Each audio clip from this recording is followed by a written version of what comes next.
The mysterious and often frightening legacy of witches is rarely portrayed accurately in the media or entertainment industry. This video will address that and teach you all of the basics. Our first step is to identify exactly what a witch is and where the label came from. This will help us to understand the term witch as a relatively modern construct, and it was not used the same way in ancient societies as it might be today. Although the idea of witches being evil is now firmly etched into most modern cultures, in ancient times, such depictions were not so common. In ancient Egypt, for example, magic, or Heka, was an integral part of daily life. Priests and priestesses who could perform magic were highly respected. They used spells, charms, amulets, and specially prepared herbs to heal, to divine the future, and to ward off evil spirits. In Celtic societies, the Druids were the learned class, who served as priests, teachers, and judges. They were believed to have the ability to communicate with the gods, heal the sick,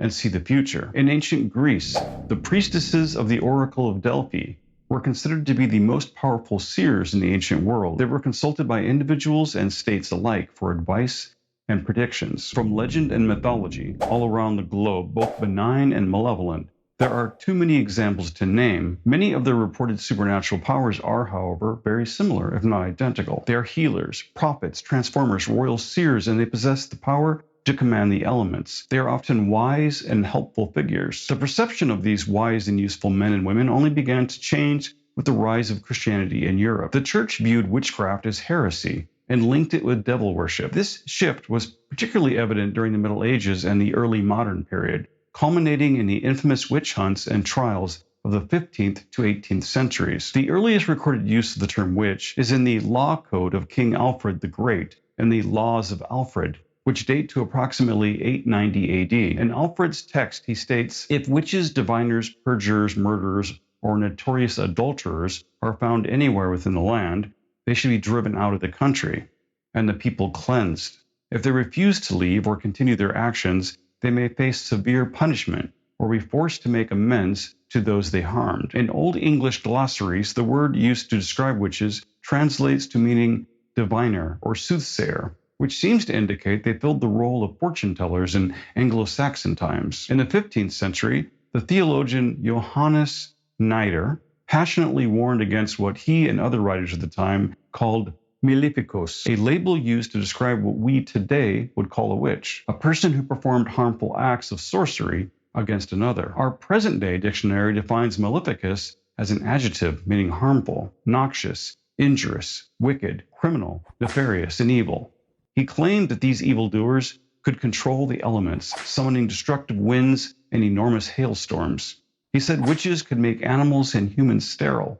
He claimed the Maleficus killed infants in their cradles, then dug them up from their graves to boil them in a cauldron, transforming them into a potion which they drank. The fear and persecution of witches during this time was fueled by several factors, including religious conflict, social upheaval, and economic hardships. Notably, in the year 1486, just a few decades after the invention of the printing press, the most insidious and wicked book ever written about witches was published. This book is the Malus Maleficarum, the Hammer of Witches, or in German, Der Hexenhammer. The book's authors were Heinrich Kramer and Jacob Springer, both of whom were inquisitors. Now, as a side note, some sources suggest that Jacob's name was added about 2 decades later, and he may not have actually had any part in the book's authorship. The Malleus Maleficarum is a manual for witch hunters, and its publication played a significant role in fabricating, manifesting, and spreading a profound fear of witches. The book claimed witches were more often women than men, creating a gender-specific stereotype that persists even today, and it instructed readers on the methods of identifying, interrogating, and convicting witches. The book established the elements necessary for witchcraft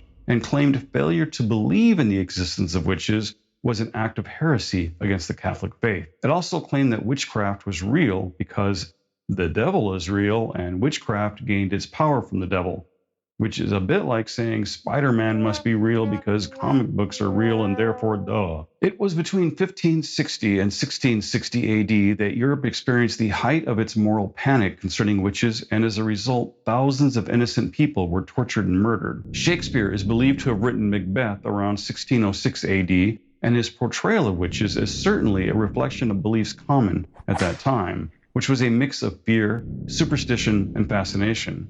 People commonly held the belief that witches, mostly women, made pacts with the devil and used dark magic to cause harm, sickness, and misfortune to others. Additionally, some academics believe Shakespeare tailored his portrayal of witches in Macbeth to cater to the interests of King James I of England. King James had a keen interest in witchcraft and the supernatural, and he even wrote a book titled Demonology, in which the king expressed his beliefs and fears of witches. So, what exactly is witchcraft? From a purely academic perspective, ancient people often needed some way to explain good or bad fortune.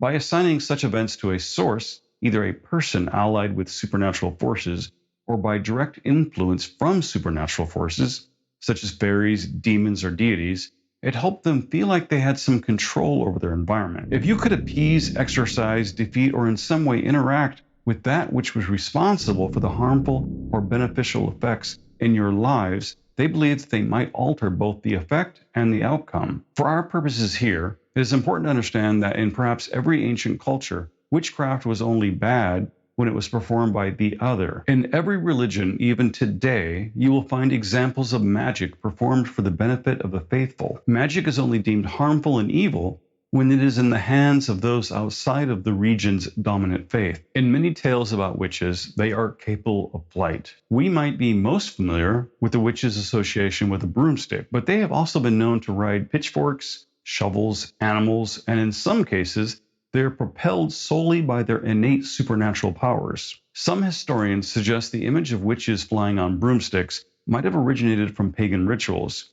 In ancient fertility rites, people would jump and dance over fields with brooms to encourage a bountiful harvest. This act was seen as a way to imitate the flight of spirits or to symbolize the transportation of fertility energy. Another theory links broomstick flight to the use of psychoactive drugs.